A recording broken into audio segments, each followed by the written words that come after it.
From the Temple in Independence, Missouri, welcome back to CIMM Sessions, our little bite-sized servings of theology, culture, and community of Christ, identity, mission, message, beliefs, and practices. I'm David Lloyd, the director for the Center for Innovation in Mission and Ministry, or known as CIMM, through the Graceland and Community of Christ Seminary. Welcome back. We're here for part 2 of our special session on the Community of Christ theology, as we begin to move into the next chapter of our history. Series is called Called to Question, and I think that's a good place to pick up on a group of people who are out in the middle of the Midwest wondering where the church is going from here. So I'm going to turn it over to our speakers, Tony and Charmaine Chavala-Smith. Good to thank you, David, and we're very glad to be with everybody again. And in this session, we get to focus on a part of our story that's really theologically very formative, but not as well known as other parts of the story. And so we subtitled our session, Sorting and Sifting Theological Landmarks in the Pre-Reorganization Period, or sometimes we're calling it the Proto-Reorganization Period, 1845 to 1859. And before we go any farther, we just want to acknowledge a couple of sources that are really important. And maybe recommend them as well. Right. So the older source, the one on the screen facing your right, that's volume 1 of Dick Howard's The Church Through the Years. And then on the left is Mark Shear's volume 2 of Journey of a People. And these together give you a magnificent portrait of what happened in that period from 1844 up to 1860. And so we find them very useful and very helpful as we're trying to understand this period of our theological development. Great. And something that we'll probably say again, but it's really important, especially as we look at the development of our theology as a church over the whole story of the church, is that our history is not our theology. And this is something that both theologians and historians have been saying in the church for a while now, that our story is not our message. And there was a time when we were tending that way. And the story may contain the markers of how we evolved and some of our identity. But the story, our history, is not the good news of Jesus Christ.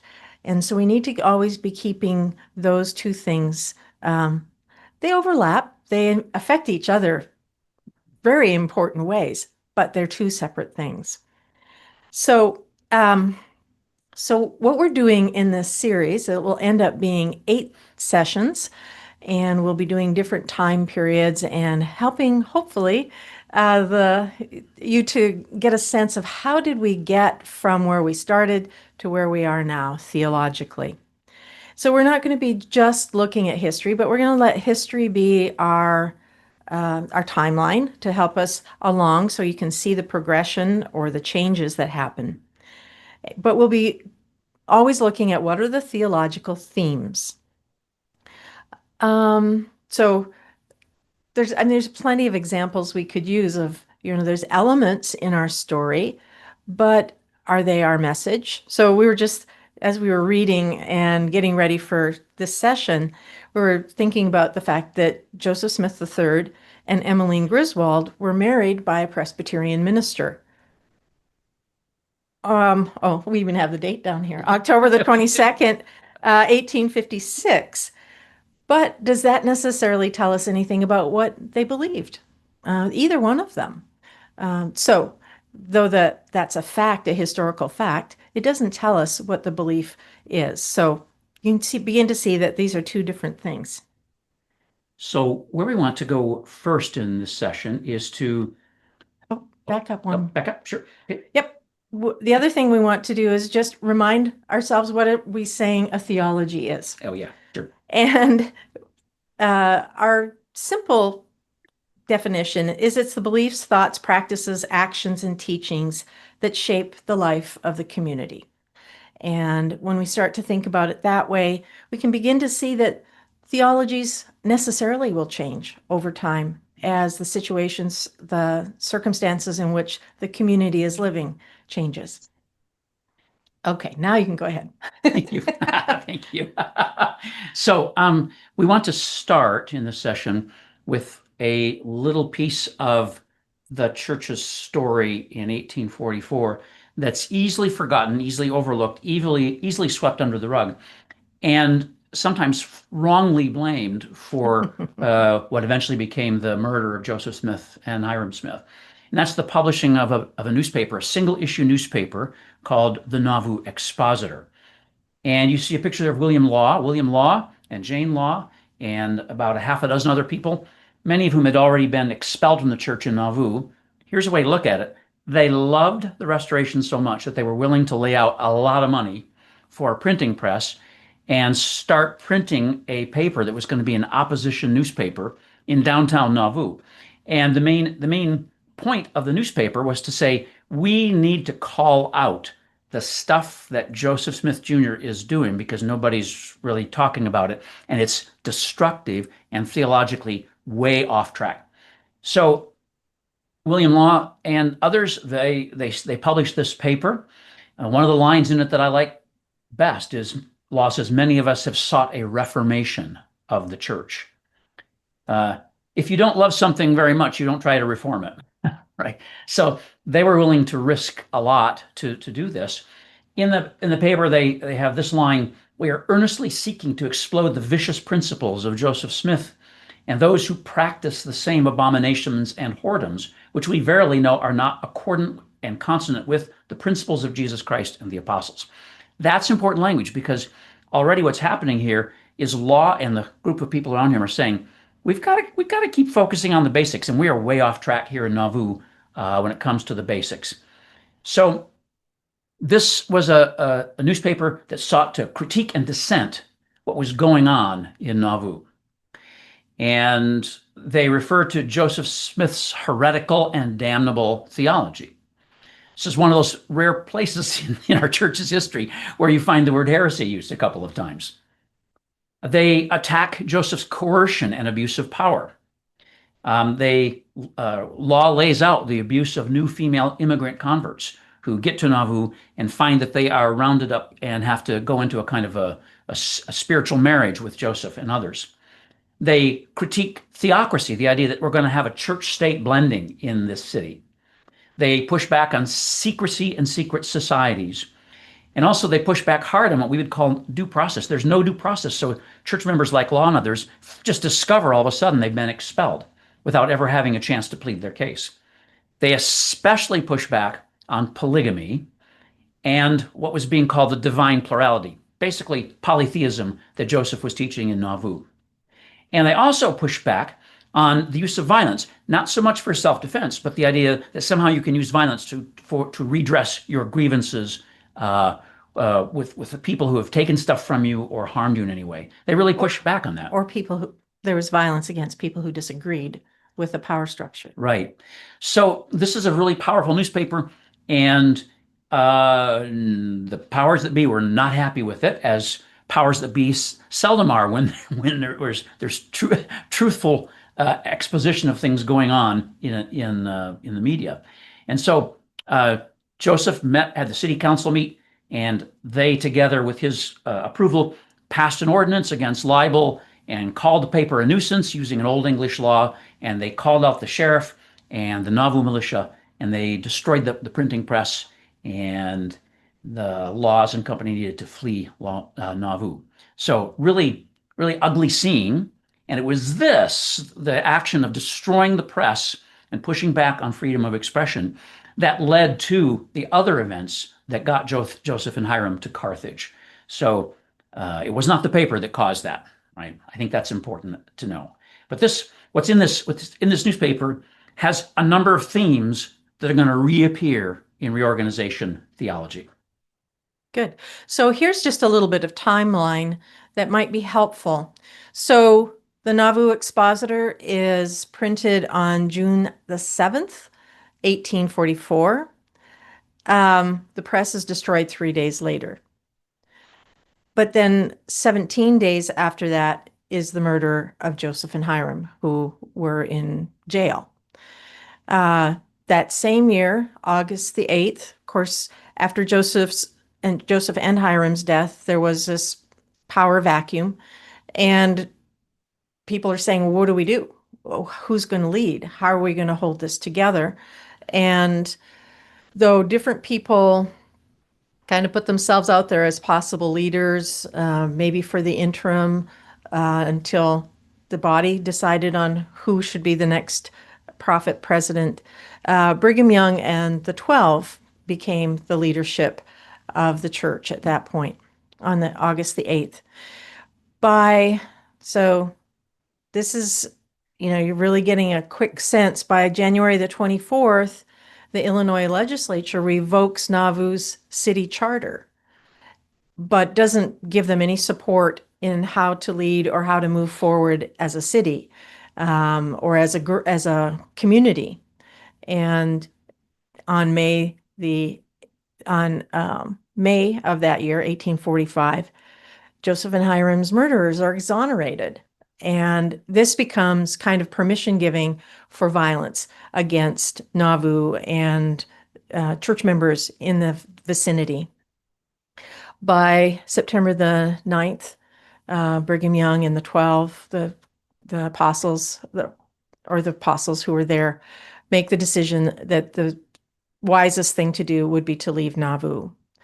And then in February of 1846, Brigham Young's group begins their trek west.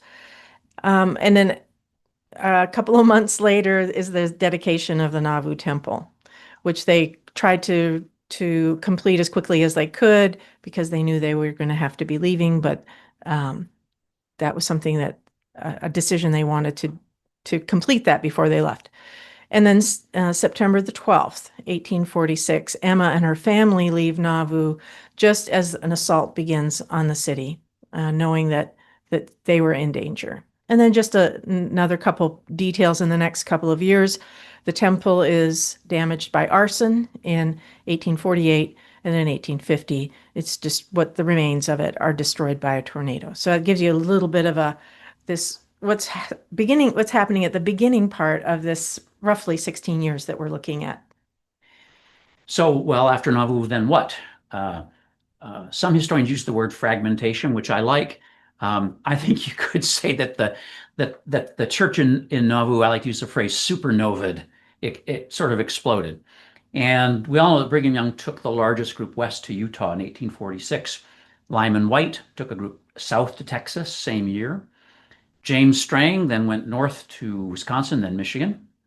William B. Smith, younger brother of Joseph, went to Illinois, then Kentucky. Sidney Rigdon went back east to Pittsburgh.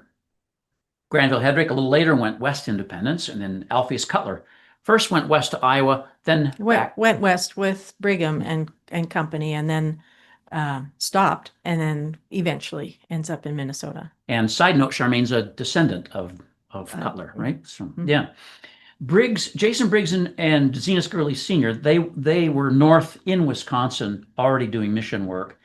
And then William March, who's a very important figure, very close with the Smith family, he stays in Illinois. So what's happening is kind of this explosion, and various people claiming leadership to be the real successor to Joseph. And because we're going to be talking about Briggs and Gurley here in a little bit, they're not necessarily claiming leadership of the church, but they are leaders of a number of congregations that are close by them. Yeah.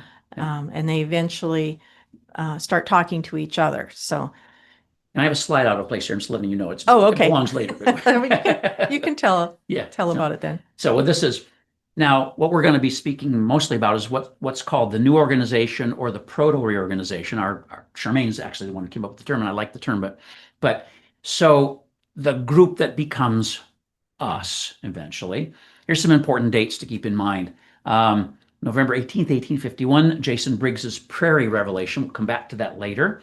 And same year, same autumn, Zenas Gurley Sr. has a vision in Yellowstone, Wisconsin. 1852, a conference in Beloit of those people who are connected to Briggs and Gurley pass a series of resolutions that bring the new organization into some kind of cohesion, and that's pointing ahead to a reorganization. And then finally, April 6th, 1860, the Amboy, Illinois Conference, which is where Joseph III comes and says yes. And that starts officially the reorganization. But in lots of ways, this period from roughly 1850 to 1860. I think you can also see it as you, to use Charmaine's word, the proto-reorganization in lots of ways. So as we look at this like 16-year period between 1844 and the official beginning of the reorganization, we need to look at what were people's main theological concerns. What were they worried about? What moral and institutional failures did they recognize? And what mistakes were they insistent would not be repeated in the church of the future? So this was a long and difficult consensus building process that takes place in this period. 10 years, but even a little further back, even all the way back to 1845. So roughly, we're saying 16-year period of kind of consensus building. We're not going with that group. We're not going with that group. That group's problematic. We don't accept that. And so there's this congealing of some opinions and some beliefs in a particular direction. And that's quite important. So I think our title, Call to Question, is particularly relevant during this time period. There were very few there in Nauvoo or anywhere in the church who weren't faced with the necessity of asking questions, of not just being able to follow along in the side stream of people who were powerful and charismatic, but I had to stop and think, what is it that I care about? What is it I believe? How will I live that out? What's the right direction? Or is there a right direction? Do I need to give up on religion altogether, which some people did, and some people just continued in their own little congregation or went back to other denominations. So there wasn't an option, really. You had to be asking questions so that you could make some intentional decisions about how you were going to live out your faith. And so I would say that's one of those elements that continues in the RLDS Church and Community of Christ, is that we encourage faith to grow in our questioning and to look at our faith, to not be afraid to ask the hard questions. So the foundational question of proto-reorganization theology, or the new organization. So what are people going to use as they're asking these questions? What criteria will be implied or inferred? Because for lots of people, this wasn't, first of all, an intellectual thing. It was more of a feeling level. Oh my goodness, things are falling apart. Who do we follow? Who do we trust? What do I really believe in? And are there some things that I think were wrong? And so what are the criteria that are going to be used? Those who organized what would eventually become the reorganization, they came to the decision that they were going to stop and wait because they'd already been through this trial and error process. They had affiliated with Strang, King Strang, eventually on Beaver Island in Michigan. And when they began to see what he really was believing, and when he started instituting polygamy, they wanted nothing to do with them. And then they also, I think both Briggs and Gurley were associated with William Smith for a while, until they became more clear about what his theology was. And again, that he was also polygamous, though he claimed to not be.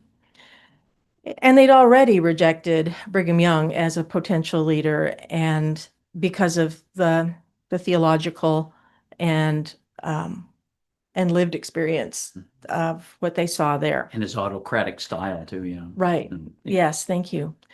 And so, if we kind of start putting ourselves in the place of these scattered congregations who have tried affiliating with different of these new leaders, in this nova that's got, these leaders who are claiming to be leaders, and they're becoming distrusting. They're becoming suspicious of those who are claiming to lead the church or to have authority.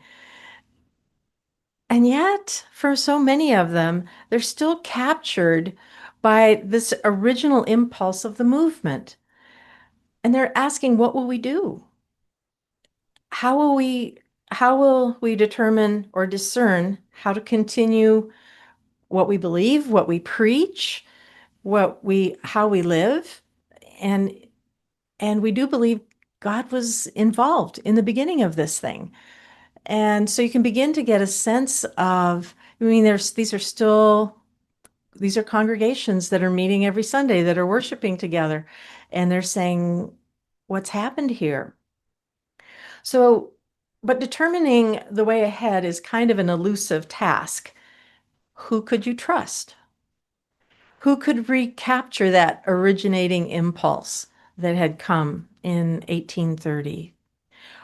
What beliefs were true? Which should be suspect? And you also know that within your congregation, there are people who think very differently about many things. There's been a wide range of beliefs that have developed over the last 14 years, 14 to 20 years in um, in the church, and different people in the congregation hold different views. And so there's a little bit of treading on eggshells there as well. So similar to those who produced and printed the expositor, that's also happening in congregations. Individuals and congregations had to do the hard work of theologically sorting and sifting and weighing. And sometimes this was easy. Most people, believe that continuing revelation, the idea that God still speaks, was a given. That is core to who we are. But it wasn't that simple, right? Because here are people who are saying, using ideas of gifts of the Spirit sometimes, of saying, well, God told me this, or God told me that I'm to be the next leader. With many of these failed attempts at church leadership, that was the case. People were promoting themselves and saying that it was God speaking to the people to take them on as their new leader. So even there, some of the beliefs were not that clear cut, and they had to use a lot of discernment and care. But there was kind of an approach of questioning. There's a number of questions that you can see are being asked by individuals, congregations, and people like Briggs and Gurley. So are our already accepted sacraments and structures being upheld? Structures like priesthood, how the church should function. Are those being upheld by these people who are saying, follow me? Does it focus on the first principles of the gospel? So this would be faith, repentance, baptisms, laying on of hands, resurrection of the dead, and eternal judgment. Those were seen as the core of a salvific message. And so are these people preaching that? Is it true to that originating impulse, which included the idea of restoring the early Christian church, but also the idea of Zion, building a community, gatherings?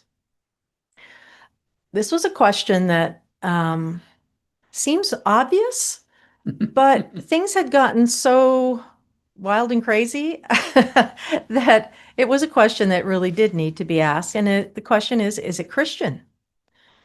Are the things that are being said or claimed, or those who are trying to lead groups, are they Christian? Is it identifiable as Christianity? Is it scriptural? And here we're talking the Bible, Book of Mormon, and Doctrine and Covenants. Are the things that are being purported, taught, are they scriptural? Is it legal? As you look more closely at some parts of Joseph's story in Nauvoo, and some even before, you have to be asking those questions. And then, is it secret? By the end of things in Nauvoo, there were so many secret things happening that most of the membership did not know about, that this became a really important piece for those who are going to eventually become part of the reorganization. Are the teachings, are the practices, are they public? Can they be seen? And can they be discussed or debated? That was really an important piece, a good question that had to be asked.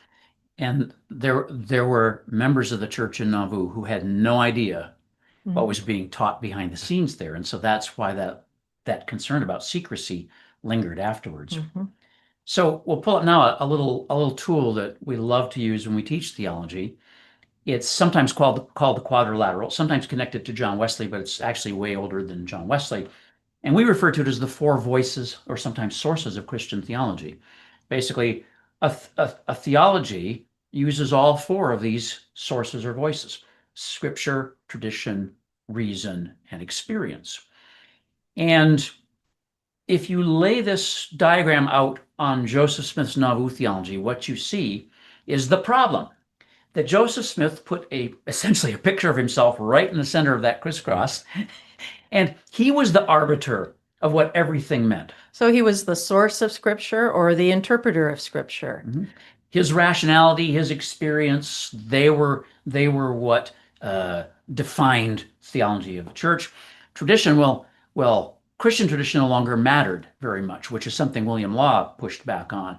But tradition was not any longer, really, Christian tradition had no actual force in guiding people. So he could go off in a polytheistic direction in that way. So in effect, he's creating new traditions that become the measure of the things that follow. So in a sense, what's going to happen as the new organization and then the reorganization develop is that there's going to be some attempt to listen to all of these voices in a balanced way and not heavily weight simply one. Right. And also to not rely on one person's use of each of these, but that they as a body are responsible for utilizing all four voices and valuing them. So let's go on to these two very critical figures for the development of what becomes our church: Jason Briggs and Zenas Gurley Sr. There's a Zenas Gurley Jr. A little later on. And sometimes you'll see Zenas's name spelled O-S and U-S. And I can't remember whether it's Dick Howard or Mark who says in a footnote, even he himself spelled it differently. So he wasn't sure what that second vowel was supposed to be in his name either. So these two figures were both disillusioned with Strang's teaching, with William B. Smith's teaching. One of the main things that disillusioned them both was polygamy, and they were definitely not on board with Brigham Young and what was happening out west. And so they're both pastoring congregations in southern Wisconsin, and they're trying to figure out, what do we do next, right? And so independently of each other, they really aren't in touch with each other. They're both at the same time saying, what does God want us to do next in the midst of this great big debacle that has happened? And so some things begin to happen. First, we'll start with Jason Briggs. Has an experience in November of 1851 that is sometimes called the Prairie Revelation. It took place on some prairie land outside his farm in near Beloit, Wisconsin. And he has this experience, a vision. And I've kind of summed up the revelation here. God tells him, "I've not cast off my people." William Smith had a birthright to lead the church, but you know what? Like Esau, he despised it and went after, polygamy, basically. And as for you, preach the gospel you know, and that would be the first principles, basically. Preach the gospel you know, and wait for the seed of Joseph. So again, independently, about the same time, in the autumn of 1851, Zenas Gurley is having an experience. He has a vision too in Yellowstone area, and he's trying to figure out what to do and to wait. And then he learns of Briggs's revelation. Briggs takes the revelation back to his congregation. writes it out. And, oh, this is interesting. The congregation says, what gives you the authority to do that? They wrestle Now, with it back what and gives you forth. the authority to call it revelation? It really, we members can't do that. That has to be a different authority. So what happened was they did a lot of discerning and weighing and praying, and they finally decided, yeah, this is good. We need to write this up. And so it got out. It was sent out to other small congregations. It got to Gurley. He learned of that as soon as he was away, and he got back to Yellowstone. He learns of that. And there's a couple he's close with there, the Wildermuths, and he asks David Wildermuth, what are you going to do next? And Wildermuth says this. It's quite interesting. I do not know, but I believe the first principles of the gospel, which you have taught, Zenos, and which we have obeyed, are true, but I positively will not accept polygamy and other doctrines that are taught and practiced by Strang and others. So what's happening here is, in this emerging movement, there are norms or criteria that are developing for how you weigh true theology versus false theology. So it develops further in Yellowstone. The congregation writes a letter to send out to whom it may concern. This is to certify that we, the undersigned, who are members of the Yellowstone branch of the Church of Jesus Christ of Latter-day Saints, they're still using that name, do hereby protest against the practice of polygamy and other abominations that are practiced by James J. Strang and his followers, and withdraw our fellowship from them and from all the so-called pretenders to successorship or presidency of the church, among whom are James J. Strang, Brigham Young, William B. Smith, Colin Brewster, Alpheus Cutler, Lyman White, and others, and hold ourselves aloof from them, and do not wish to be held responsible for any of their evil teachings or practice. So that gets out to some of these small branches in southern Wisconsin, maybe some in northern Illinois too. And you can begin to see, again, this kind of norming device. Here are things we're not going to uphold.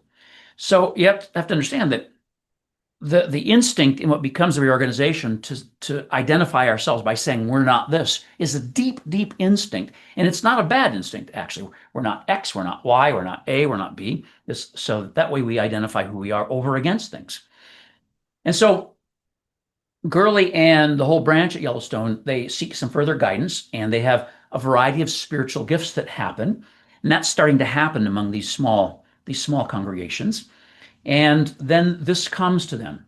In mine own due time, I, the Lord, will call young Joseph, the son of the martyred prophet, to lead my people and church, for he is the rightful heir up to the successorship.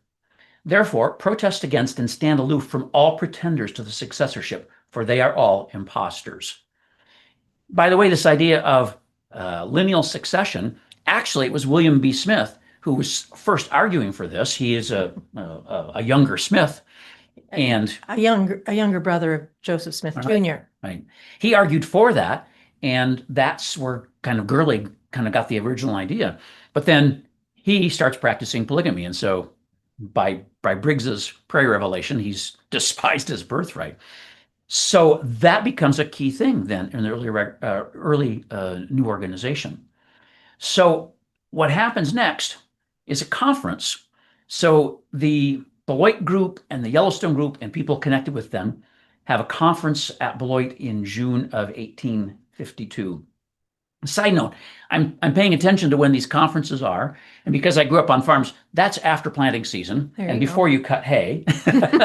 And the November conferences are typically after harvest in the fall, at least at that time. So what happens at this conference is they pass 9 resolutions, and Briggs becomes a kind of pro tempore leader. He becomes kind of, they say, you're our temporary leader, but don't let that go to your head, because we're going to push back on you, and we're going to ask questions, and we're going to do discernment together. But this is a pivotal event. Conferences are pivotal then from that point on to what will eventually become the reorganization. So just some important things that are happening that begin to form the community that we're calling it the proto-reorganization, which I love that term. So, all right, so we go on from there. Then, where am I? We're there. Okay. So one of the things that we really begin to see is the importance of Briggs and Gurley. They had been pastors already and had had some influence over a number of congregations in their area. But as they come together, as they are prayerful, as they are open to what the future might bring, what God might do, they're the foundation of the reorganization. They hold the pieces together. They are very much in favor of discussion and debate and of looking critically at what the church had been and what it needed to be or go back to. And that whole kind of democratic approach to the life in the church was really, really important going forward. As often happens, those who help to bring a new organization into fruition sometimes end up feeling frustrated because it doesn't go as far as they would have liked. And we'll probably talk about this more in the next session, but I think it's important here to say that Briggs and Gurley, and then Gurley Jr., both have a broader vision of what the church can be. They're wanting to put in place some checks and balances so that what happened with Joseph Smith Jr. being the voice of everything, again, all four voices of the quadrilateral, they want to make sure that never happens again. And they want to put in place some elements that would check that. The body isn't ready to do that. So that over the years, they get kind of frustrated with that. They also want to challenge the scriptural literalism of their day and the ways in which people are using scripture and wanting to, they have some experience with context, with historical context and resources. Mm-hmm. And they really want the church to go that direction, and it's not ready to do that.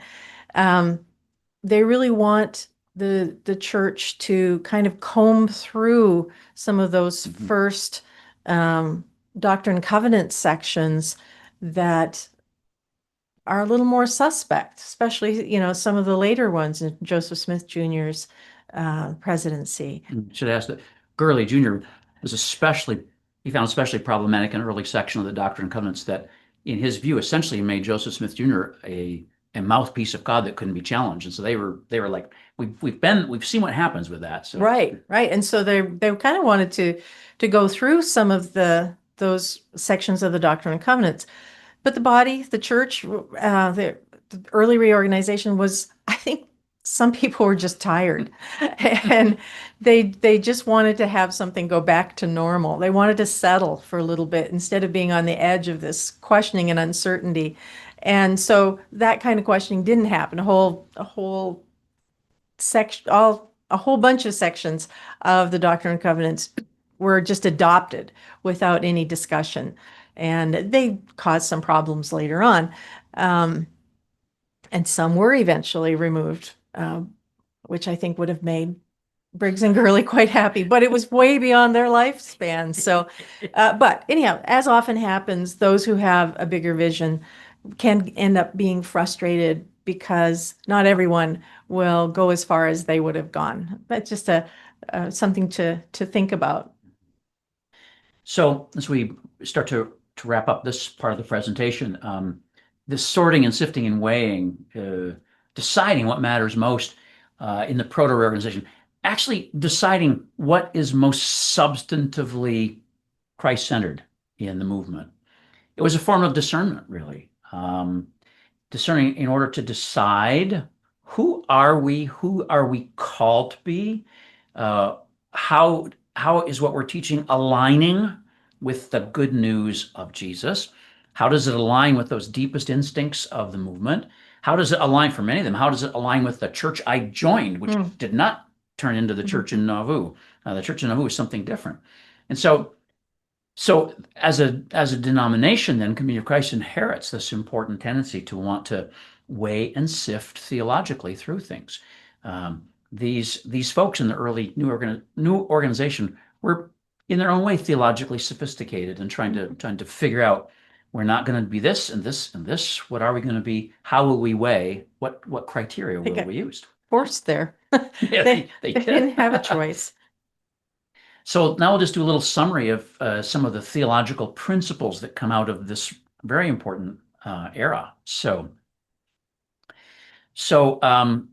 we've already mentioned that one of these principles is people in the new organization wanted to keep reminding themselves as much as possible. Of course, memory is always tricky, but they wanted to remind themselves as much as possible of what were the originating impulses of this movement that was started by Joseph Smith. They also wanted to be sure that there were shared norms with the wider Christian culture. And so that became the ways in which they ruled out things like polygamy and autocracy, where there's only one all-knowing leader. And then also one of the things that comes out of this is this centering on basic gospel principles. It's kind of I would call it a critical reduction. What are the basic gospel principles that we're going to focus on versus the speculative accretions that happened in Nauvoo and even some before? So we're not going to do secret doctrine, and eventually this group is going to say we're not going to do polytheism. That's way off the mark too. Another thing that again becomes very important is upholding the idea that God is still speaking. And in this case, both Briggs and Gurley's experiences of prayerfully being open and receiving insights. And then along with that, something that becomes very important right away in the new organization and then into the reorganization is the idea of the gifts of the Holy Spirit. They're very, very much in evidence in this early period of the reforming of the church. And that's going to be part of the identity of the church going forward. It's not without its own problems, right? Because that needs discernment too. And so and questioning too. Right. So, but interestingly, when you read about these experiences like that Briggs had and that Gurley had, they take them back to their congregations, and their congregations are like, let's think about that. They're not just solo prophets, and everybody's quite worried about them being solo prophets. So there's plenty of discernment and pushback on gifts of the Spirit. And another thing that becomes essential is the idea of questioning, that there must be open debate, no secret hidden practices or groups or powers, that there's freedom to challenge the leader without fear of reprisal and excommunication, and that there be some kinds of checks against leaders that want too much power. And so I mentioned the next one already, that is this idea that we identify who we are by who we are not. I don't necessarily find that negative. In other words, I am not my brother, right? Right. And my brother is happy that I am not him, right? So that's how we identify ourselves. And they were very clear. We are not Utah. The problem was they were keeping the same name for a while that the Utah group was keeping, but we are not Mormons, right? So that develops in this period. We don't want to be confused. And then another piece that became very important was the idea of waiting for the right prophet leader. It's not these, we've already ruled these out. And so we're going to wait. And that sense that we're going to wait on God on this.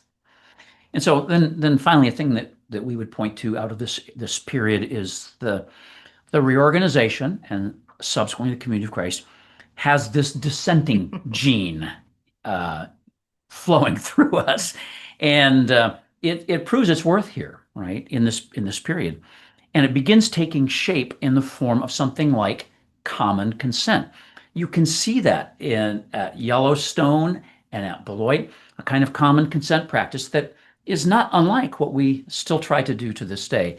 And that was a failure in Nauvoo. There was no longer common consent, but autocracy, politically, socially, theologically, religiously, spiritually, sexually, the autocracy of the sole prophet. And these folks in the organization said, we're waiting for Joseph III to come along, but we ain't going to do that. We're not going to have a prophet dictator. So that's a quick tour through this kind of amazing period. And now, David, we are ready to take a few questions. Well, come on over. So we may not have answers, but you know. Wonderful. Thank you very much. So this probably proves to me more than anything the idea, as you were just wrapping up with, the idea of the centrist part of the church being the prophet and moving slowly over time closer and closer to the people. Um, you take the quadrilateral there and you put Joseph Smith's picture in the middle, and we are still moving further and further to the picture of the church as a worldwide body. I mean, we haven't even talked about international expressions here yet. But to begin to get to that process of that long term over decades of time for us to reshape that. And they come out of, if we can think for a little bit of what these poor people had just gone through. You know, the loss, not only the move and the move and the move and the move, but massacres and wars and financial difficulty and swamplands with malaria. And I mean, and then, you know, their leader, centric at that point, is murdered. And no one is really clear as to what happens now. And these breakups happen, and then you have a large contingent that goes to Michigan, and their leader is also murdered. And I mean, over and over and over again, the amount of fear and trauma that's going on in the life of the church as they come into I like to think of them as the farmland folks who decided not to move one more time, you know? And so we have this group up in Wisconsin, you know, that is trying to figure it out. So talk a little bit about how that influences where they're coming from at this particular time. Sure. I can start just with Sure. going back to the trauma thing. Right. I think nobody has really yet done the kind of work on Nauvoo theology as a response to trauma, the trauma of Far West and so on.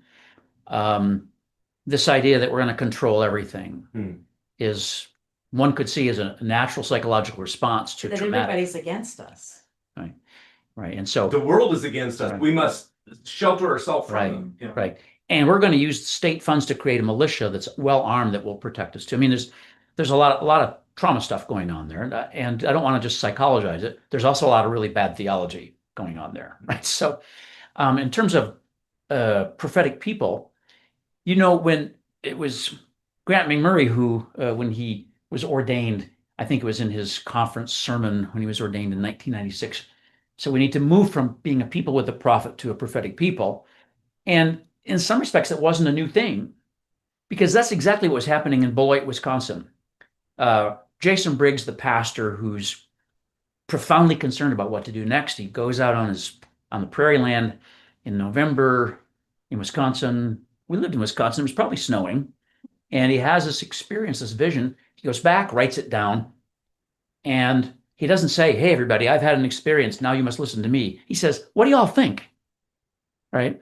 And so he engages the Beloit, the community in Beloit to discern with him. That's being a prophetic people. And so it might have sounded new when Grant articulated it. Actually, F. Henry Edwards articulated it really beautifully in 1963, but I'm even backing up now to 1851.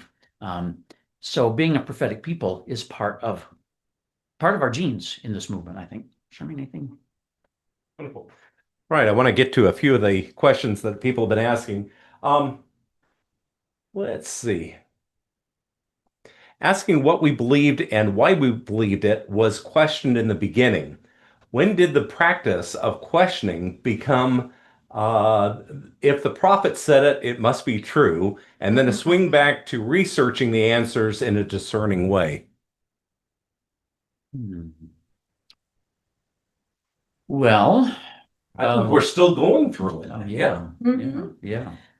You know, I think some of the other things we're talking about kind of led people to, so when you're going through trauma, when you don't, when you feel threatened, you look to people with power, you look to people with strength, you look to people who have the charisma to organize people and to make decisions.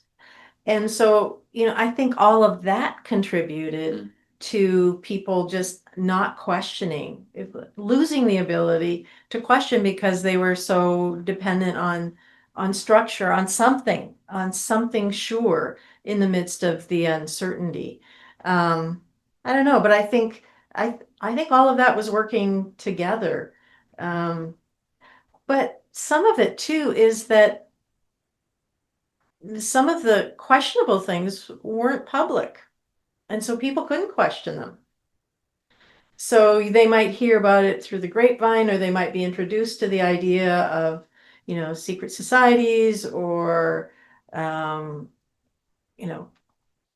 being sealed or polygamy. They might hear about it, but they might not actually know about it. And so there wasn't room, as an arena in which to question it. Yeah.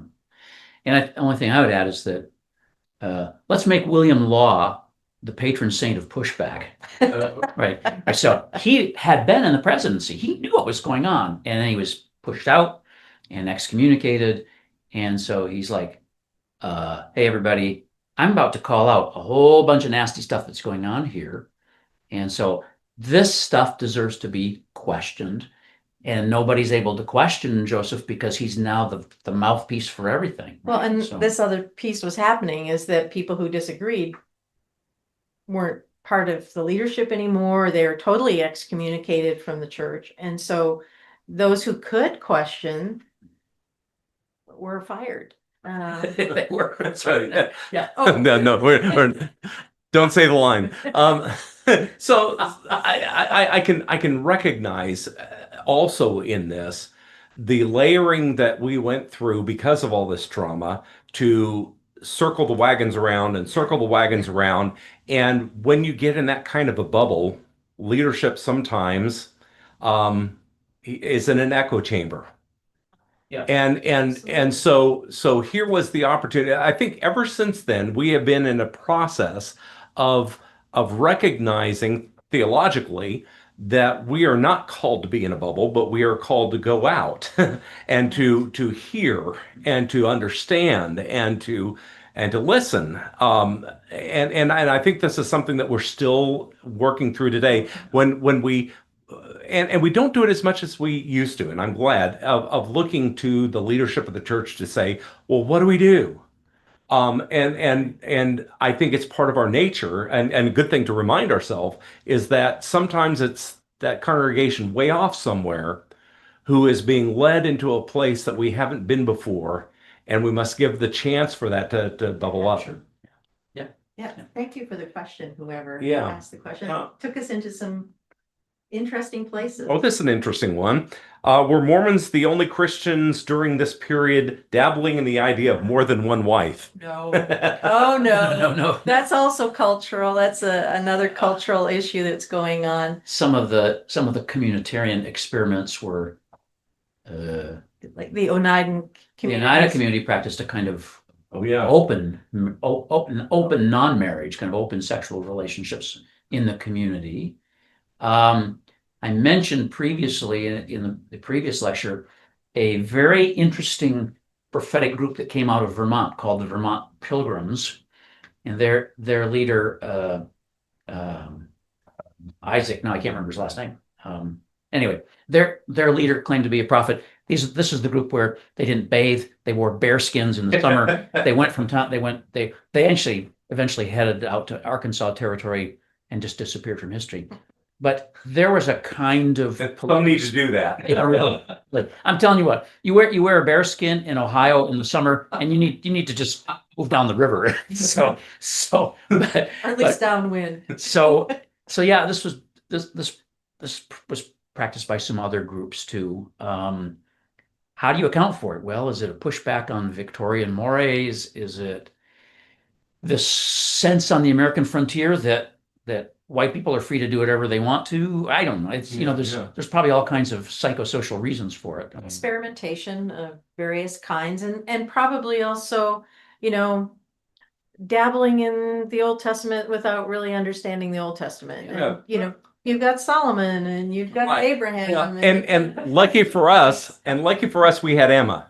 Because there's the anecdote. Is the empathy of the elect lady in our midst.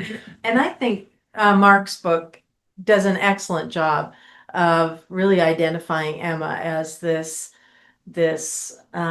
regulating force, this anchor, this stability in the midst of the crazy and the chaos. Yeah. And Emma as a solid, deeply reflective, compassionate figure who had to deal with two successive husbands who cheated on her. Right. Yeah. So that needs just to be said, right? And Joseph Jr. more than once, obviously, but her second husband, Bideman. That's a profound story about how they dealt with the child that came out of his infidelity, and so yeah. And still a good lesson today. Interesting question here. So someone was asking the last picture that was in your slide. Yes, that was Joseph Smith III as a younger man there. Although I want to cut to that picture again. Hold on just a second. Yeah, there is. He does look like, oh my gosh, what have I gotten myself into? Actually, I think he looks like he should be the lead singer in the 70s group Boston. Okay. Question. Is our historic tradition of questioning or discerning at times even present or even tolerated in Community of Christ today? I have my own thoughts about that, but I would like to know Tony and Charmaine's response. Gosh, yeah, I think so. I mean, I think I remember a World Conference not very long ago where in the final business session of conference when the president when there was asked for support of the standing ministry of the church, and somebody got up and said, "No, I don't support you," and people began to boo, and I think it was Grant said, "Don't do that," to the whole body. "Don't do that. That's a legitimate expression of dissent." And I'm basically paraphrasing it. So yeah, there's certainly room for that. But we also what's our phrase for it? Dissent. Disagreement. Faithful disagreement. Right. There's faithful disagreement that honors the worth of persons within the body. And then there's just ranting, right? That has no actual substantive Christian basis for it. So I think there's a difference there. You have to make sure you recognize the difference. But yeah, there's certainly room to push back. So in the closing, if we were to see what the three biggest theological movements were during this time period, I would think that, of course, polygamy was probably one of the biggest pushbacks that this group was doing, but also, an autocratic development. What would you say? Definitely that, but also the foundational ideas of God. So Such as multiple gods. Multiple gods. That was incompatible with most of the New Testament, and definitely incompatible with all of the New Testament, but also most of the Old Testament, and it's incompatible with the idea of the Trinity, and which is Jesus' purpose and life, and all the things the sacraments are focused around come from that understanding of who God is. And so that was another really important one. And that was part of the, using their sacraments and the existing roles like priesthood as one of the criteria. Who are we praying to in communion? So I think that was another really important one, but the power piece was really. I agree with it. I agree with that. And then there's one other I can think of it's harder to get at, but it's actually quite relevant to Community of Christ today, certainly in North America and Europe, where we have little congregations and shrinking congregations and selling properties and so on. But the new organization begins with a couple of congregations, a couple of hundred people at most. who are persuaded that somehow they have encountered the living God in this movement, and whatever happened at Nauvoo, whatever happened in Utah, whatever Joseph did or didn't do or said, or whatever mistakes he made, whatever, they're not going to turn their backs on that. And there weren't mega churches at the time, but they're not going to run off to a mega church because it's a full service station, right? No, they're going to stay with this thing. I think that is a profound lesson for us. You've got to find the thing about this movement that grabs you and holds you, and you just can't live without. Jeff Spencer once said, the thing that haunts you about this movement, and you got to stay with it. And they did, and thank God that they did. But I'm not sure I would have. 1851, if I'd been living in Wisconsin, I might have thought, nah, I got to get out of this. And there were a lot of people who did that. Yeah. I would have said, this thing's dead in the water. I got to get out of it. Wow. So where do we go next time? Where do we go? I think we go into Joseph Smith III and some important theological developments there. I believe we need to work with the rise of certain kinds of theological norms, General Conference Resolution 222, and some other things. Lots of debate, lots of people with ideas, that some that are holdovers from earlier on from Nauvoo, and that people are saying, well, when are we going to get back to this? Like baptism of the dead. A long time. Long time. Yeah. And when are we going to gather? And the ways in which Joseph, again, through a kind of consensus, but also through not getting reactive about things, kind of helped to create a stability that certainly hadn't been there before he came onto the scene. So we'll see.